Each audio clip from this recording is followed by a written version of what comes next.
보통 가정에서 패도자기를 어떻게 버리는지 좀 잘 모르고 계시는 분들이 있어요.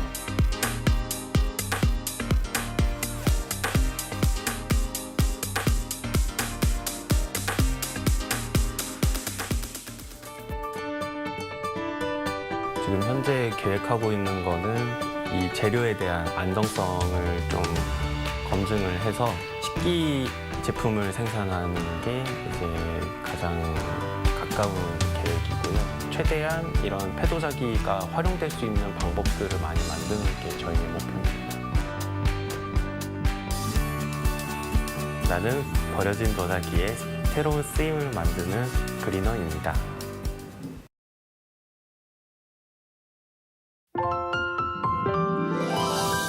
아실리우스, 투를리우스, 카이킬리우스, 포필리우스, 페트로니우스, 아킬라루가 나소, 칼바, 렌토, 파르메시스, 마일리우.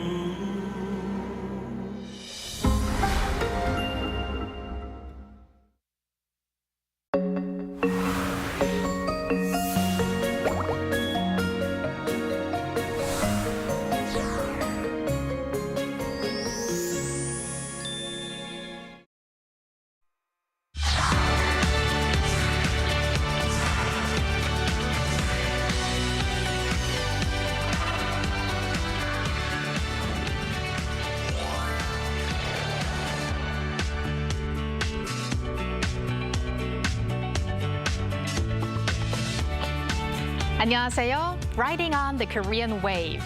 Welcome to Thursday's edition of The Culture Wave. I'm Kwon So-ah in Seoul. Explore with us Korea's culture from all aspects and stay up to date with K-entertainment, K-webtoon, K-sports, K-everything. And as it is Thursday, we have our co-host Bella Kim joining me in the studio. Hello, Bella. Hi, So-ah, and hello to everyone joining us today on the Culture Wave. I'm Bella, back again to co-host and fill you guys in with the latest in K-entertainment. Bella, it's been really rainy in the past few days here in many parts of the country. Right. And instead of outdoor activities, I see many more people going to watch movies. And we just had 2 animation movies being released in Korea yesterday. The King of Kings, which we have been waiting for, Detective Conan. So many movies to watch these days. Yes, and I think you'll definitely like the movie that I'm about to actually introduce right now. All right, then let's kick off with K-Enter today. So which movie are you talking about? I think it's a web novel-based movie that's going to be watched around the globe? That is correct. Omniscient Reader, The Prophet, or 전지적 독자 시점 in Korean, has achieved pre-sales in 113 countries, a very promising sign for its box office chances around the world. The film is a fantasy action piece that follows Kim Dok-ja, an ordinary man who unexpectedly finds himself transported into the fantasy world of a novel he was reading. It stars Lee Min-ho, An Hyo-seop, Nana from After School, and also Jisoo from Blackpink. Omniscient Reader, The Prophet will kick off in Korean and Taiwanese theaters on July 23rd, followed by theaters in Indonesia, Hong Kong, Australia, the United States, and many more around the globe throughout July and August. There is a very chaotic yet exciting vibe you feel in the trailer. Definitely. I'm very much looking forward to that. So 23rd, that's the date here in Korea. Yep. Now, Bella, on to K-pop. We have a group celebrating a very special anniversary. Yes, Monster X celebrate the 10th anniversary of their debut this year. They held a press conference on Wednesday in Seoul to commemorate this meaningful anniversary. The group attributed their decade-long run to the family-like bond and shared sense of purpose among the members. Monster X debuted in 2015 and have since built a global fan base with their hit songs including Trespass, Dramarama, and Shootout. In 2021, the group paused their activities as members began their mandatory military service and resumed their activity as a group last May.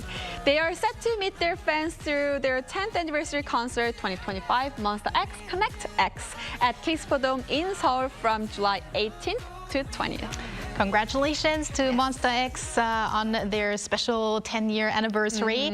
We're gonna move over to a member of a girl group that's been also around for quite a while. It's Hyoyeon from Girls' Generation. That is correct. Hyoyeon has returned with a powerful sound that will heat up this summer. She released her new digital single, Yes, on Wednesday, which comes around 9 months after her previous single, Retro Romance, which was released last September. The new single, a sped-up house genre track, is catching the ears of the listeners with the repetitive keyword yes in its chorus. Now, Hyoyeon also debuted as a DJ in 2018, and she's actually on her 4th North American DJ Tour 2025 Summer USA Tour held in San Francisco, Los Angeles, New York, and Denver. Well, this song will definitely release the stress of many fans. Once you listen to it, you'll know what I mean with that. And yes, that wraps up K-Enter with you, Bella, but don't go anywhere. Yes, I'll stick around. And now let's see what our AI anchor Ari has in store for us today on the culture front. Ari, over to you. Hello and welcome to your AI guide to the latest cultural updates from Korea. Here's our top story. The Korea Tourism Organization has rolled out a special summer tourism feature on its integrated travel platform Visit Korea, targeting international tourists. It offers personalized travel recommendations and tour programs based on 6 travel styles: active adventurer, cultural explorer, culinary seeker, nature lover, nightscape collector, and indoor enthusiast. Users can take a brief travel personality quiz to discover their ideal travel style. The organization plans to further expand tailored travel content and marketing for global travelers based on user data collected through the Visit Korea platform. World-renowned soprano Hwang Soo-mi will take on the role of host and artistic director for the 2025 Lotte Concert Hall Martini Concert Series this fall, presented by the Lotte Foundation for Arts. Speaking at a press event, Hwang said the unfamiliar Martini format posed a new challenge, but she is excited to expand her horizons as a vocalist and connect musically with other performers.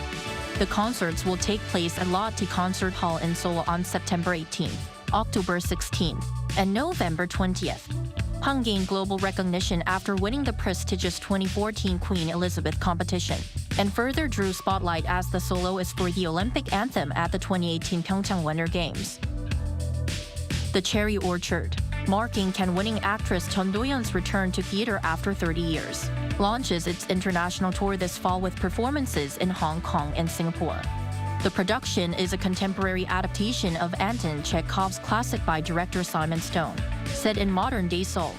The tour opens at the 2025 Hong Kong Asia Plus Festival in late September, followed by a November show in Singapore celebrating 50 years of Korea-Singapore diplomatic ties. LG Arts Center, the production company, plans to extend the tour to Australia and New York next year. The Cherry Orchard has attracted around 40,000 theatergoers since its Korean premiere last June. That's all from me. Stay tuned to the Culture Wave.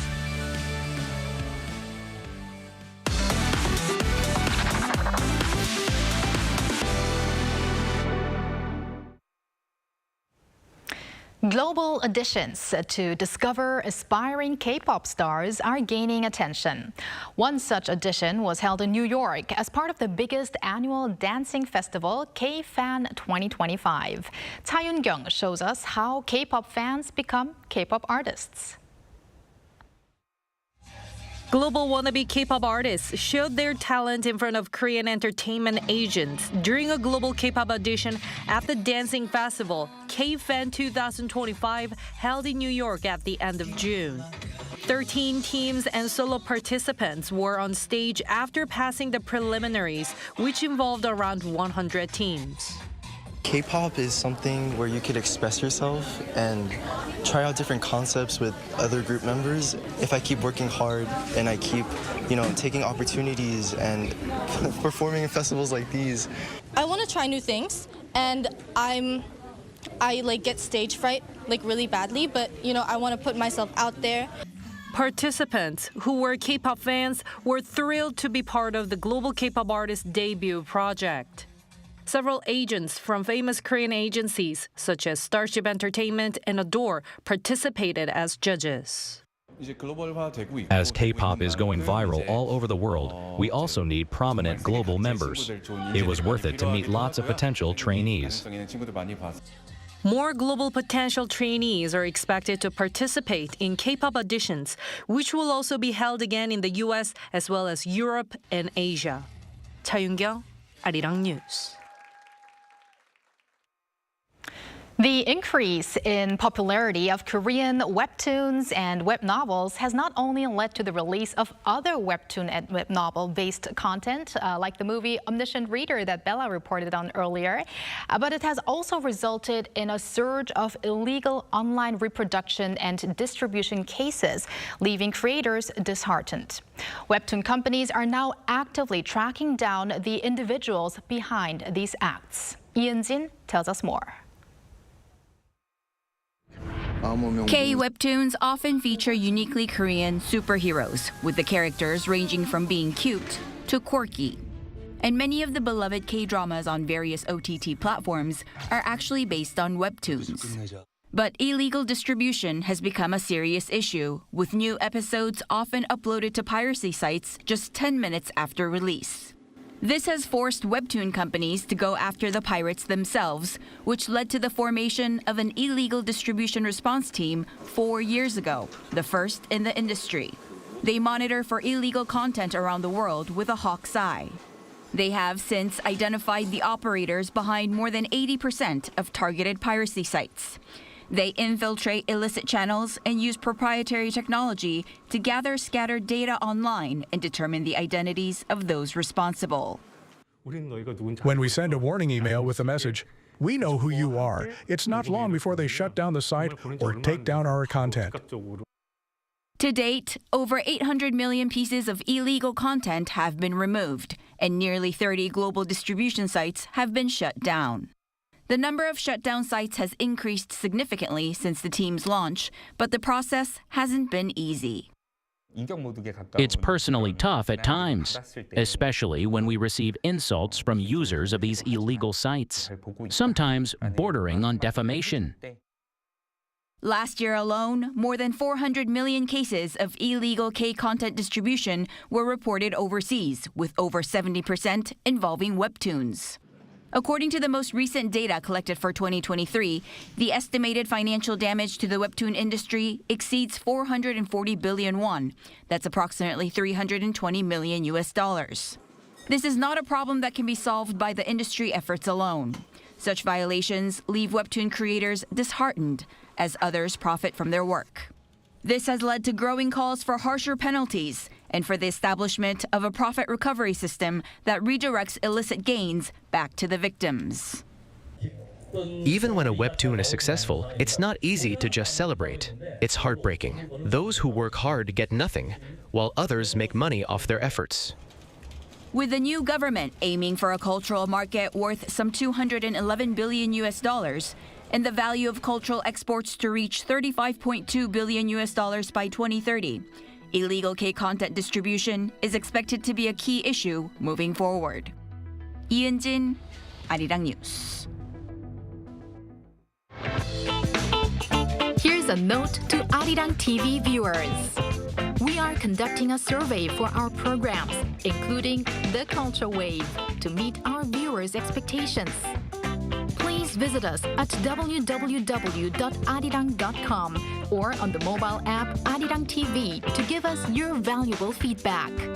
You also have a chance to win some Bluetooth earbuds and K-pop merch. South Korea has won its first East Asian women's football title in 2 decades. The tournament for the country's men's team did not end that successfully, though. Now, for more in the world of K-sports, we are joined by our sportscaster Jason Lee in the studio, who will bring us all the highlights. Hello, Jason. Hi, Jason. Hello, good afternoon. Good afternoon. Well, let's start on a celebratory mood. So, South Korea's national women's football team has won the title for the East Asian Football Championships, and that for the first time in 20 years. Yes. I'm saying yes. Oh, Hyun's yes. Release the stress. That's right. Release the stress. I'm saying yes. This was actually a little bit unexpected, by the way, because Korea tied China 2-2, and they also tied Japan 1-1 in the first two games. But both those teams also beat Chinese Taipei. So basically, whoever won between China and Japan would have 2 wins and a draw compared to Korea's best possible outcome of 1 win and 2 draws. But would you believe that China and Japan, they actually played to a scoreless draw, meaning all Korea had to do was beat Chinese Taipei and they would have a chance to win this all. And indeed, they went on to a 2-0 win. And that means that all 3 teams, they finished with 1 win and 2 draws. And the first tiebreaker is goals scored within the teams tied. And Korea had 3 goals total in those 2 games. China had 2 and Japan had just 1. So Korea would claim the title for the first time since the inaugural event, which dates all the way back to 2005, so 2 decades, as you mentioned. You could say, I mean, Korea earned this with their win over Chinese Taipei, but they definitely did need a little bit of luck with the scoreless draw between China and Japan. Who saw that coming? Certainly nobody, but that game was played before the Korea-Chinese Taipei game, so the team knew, oh, look, I mean, we got the good fortune we needed. We have to go out and win now, and they did just that. Well, it turned out very great, so congratulations to the team. And I would also like to say congratulations to Ji So-yeon, the veteran player, who was not the captain this time, but I heard that she was the first one to touch the trophy, and no one was against that because they know how good she's been doing over the years. And I might also add, by the way, Korea, of the 4 countries, they were ranked 3rd coming in. So clearly an upset result. Getting the victory as well. Very surprising, but happy surprise result. Very happy. But on the other note, the East Asian football tournament did not wrap up so successfully for the men's team. You know, the Korea fell short in their pursuit for the 6th title. So please give us a highlight on that as well. Yeah, clearly Korea beat Hong Kong 2-0. They also beat China 3-0, but they fell to Japan 1-0 in their final game. Japan was +7 going into that game, while Korea was +5. So Japan clearly had an advantage because all they had to do was tie and they would be tops in the standings, whereas Korea needed a win in order to be first in the overall standings. So a bit of a handicap for Korea going in. Meanwhile, Korea did give up a goal in just the 8th minute into the final contest, and then they simply couldn't score. Na Sang-ho actually hit the post just before Japan's goal, and Lee Jae-ho almost scored a spectacular volley that was stopped by the Japanese keeper. But in the end, Japan does go on to the victory. That is their 3rd E1 championship, but Korea actually still has more. They've won 5 of the 10 to date, and that's also Korea's 3rd straight loss, however, to Japan, which is actually the first time that that's ever happened with the senior men's national squad. Korea does still hold an edge. 42, 17, and 23 is their overall record in the senior squad against Japanese overall. So they're still doing very well against Japan, but they've lost the last 3 in a row. Right. So this time, I guess the fortune was not really on the Korean team's side. But during this tournament, there were actually no European-based players. I don't know if that had any impact on the game or not. But there were opportunities for other K-leaguers and other players. So who made an impression on you this time? That's a very good question. And, you know, there were actually 10 players that were making their debuts with the senior national squad. So certainly a lot of opportunity for a lot of different players. And I have to admit that, you know, no player really wowed me that much, but players that did stand out from the pack, let's say, I would say in particular midfielder Seo Min-woo was noticeable. And what I liked about his game was his ability to make accurate long passes, which can be difficult to do, but from the midfield, that's very important. He made a brilliant 20-yarder to Kang Sang-yoon for a goal against Hong Kong, and it was a nice goal by Kang, by all means, but what I noticed about that play was actually the pass by Seo Min-woo, and I think at the highest level, it's passes like that can make a difference in the game by springing it forward free for an easy goal. So I thought that was very noticeable. The other player I want to mention is Iho Jae, who scored Korea's second goal against Hong Kong. Now, that was his first goal with the senior squad, and what I liked about it is that it was a header. Now, you might say, a header? Well, there's a lot of goals that are scored by headers. What's the big deal about a header goal? Well, what I liked about it is that Eo Jae is 193 centimeters tall, which translates to about 6'3". He's one of the taller Koreans, certainly the tallest Korean forward. And if he were to become a regular, then I think it can add a lot. Or even if he's not a regular, even if he's just like a late game substitute when they need a goal, they need some aerial help for set plays, corner kicks, things like that, when they're in desperation need of a goal, he could be a guy that they insert. So I'm not saying that he's going to become a mainstay immediately, but I think at the very least, watching him be able to play well in the air, I'm curious to see more of what he can do leading up to the World Cup. Leading up to the World Cup. So that will actually really, this tournament may have an impact on the lineup at the World Cup. So let's keep our eyes on the national team. And now let's shift over to baseball and the KBO, the All-Star game, which we talked about a number of times before. So that was on the weekend. And Team Nanum defeated Team Dream 8-6. So what stood out in the games? Yeah, that's right. The Nanum team is made up of players from the LG Twins, the Kia Tigers, NC Dinos, Kium Heroes, and the Hanwha Eagles. They actually got 2 of the top 3 teams represented there. And Team Dream actually led 1-0. They scored in the top of the first inning, but then Team Nanum immediately responded with 4 runs in the bottom of the inning, helped by a 2-run Pak Dong-won home run. The LG catcher would be named the game's MVP for that shot. He also had 3 total hits in the game, also a 3 RBI.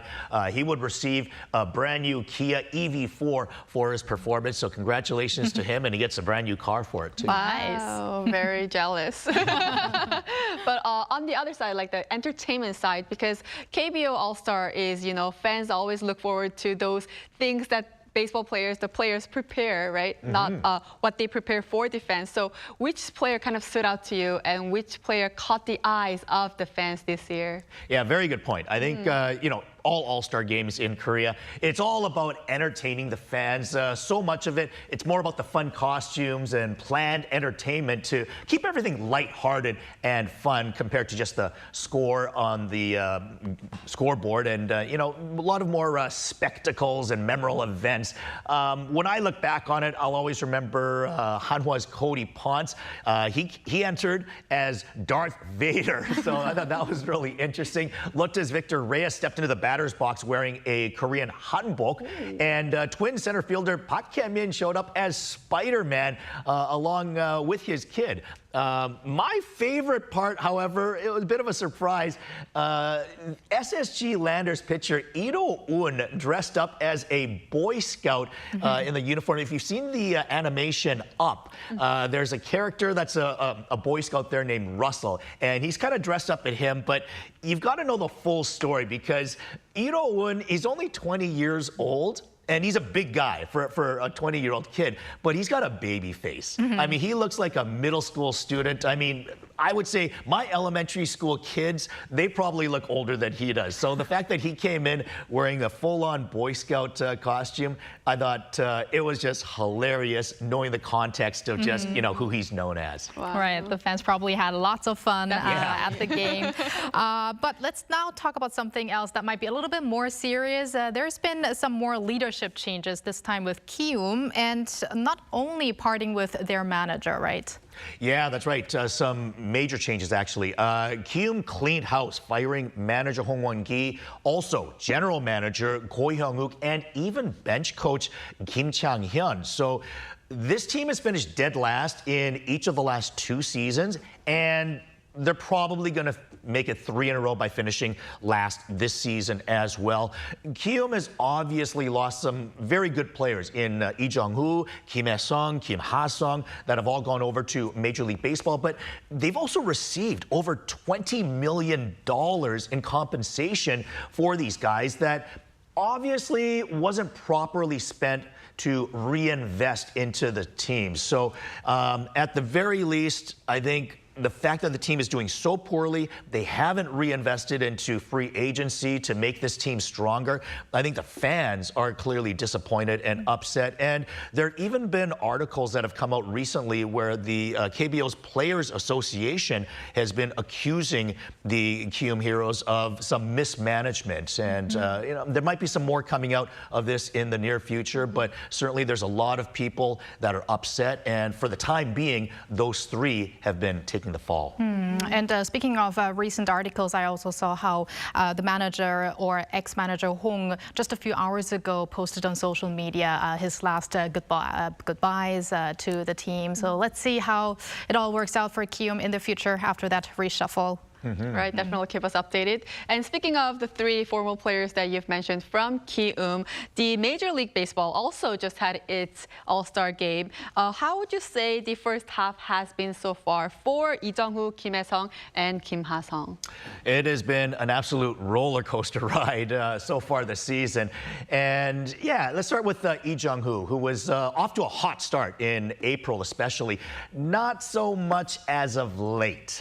His average has dropped to 249, and he's even been hitting lower in the order now. He's been batting usually 6th, 5th, or 6th, whereas he was starting the season 1st, sometimes 3rd. So not so good as of late. But honestly, I think what's happened is that pitchers are starting to figure out how to pitch to him. And now he needs to recognize that and adjust his hitting to how he's being pitched to. And honestly, the way that he is, the student of the game that he is, I think he's going to figure things out eventually, certainly before the end of the season. And I think before you know it, he'll be back in the right direction. Kim Hae-sung on the Dodgers is getting much more playing time as of late, and he's been contributing with a .339 average, 2 home runs now, 11 steals in just 112 at-bats. I would say that he has outplayed Tommy Edman as of late, so hopefully that'll make him even more of a mainstay in the lineup for the second half. And as for Kim Ha-sung of the Tampa Bay Rays, he really hasn't played enough just yet, just 6 games after returning from shoulder surgery. He does have a home run already, but he's hitting just .227 so far in a very small sample size. But I think we'll obviously see a lot more from Kim Ha-sung, and I think we should expect them to have a significant impact for Tampa Bay, not only with the bat, but with the Gold Glove defense that he provides from the defensive side of the ball as well. All right, well, that's all the time we have today, Jason. It felt like our sports stories today were actually our roller coaster. Yes, from great news to disappointing news. That's right. Well, thank you very much for all those updates, and see you next time, Jason. Thank you, Jason. And thank you, Bella, as always. We're going to see you back here tomorrow. Yes, I'll see you back tomorrow. Thank you for spending the past half an hour with us on the Culture Wave. And please join us again tomorrow on Friday at 2 p.m. Korea time, and maybe one day here in Korea.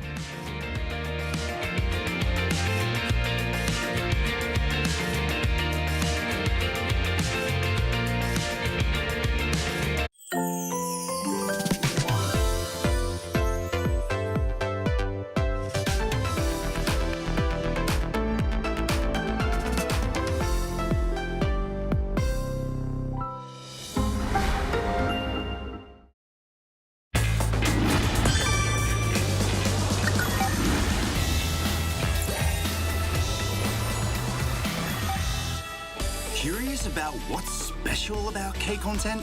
In recent years, Korean cultural content has taken the world by storm. So, what's your favorite K-content? Movies, dramas, music, exhibitions? Are you ready to take your pick?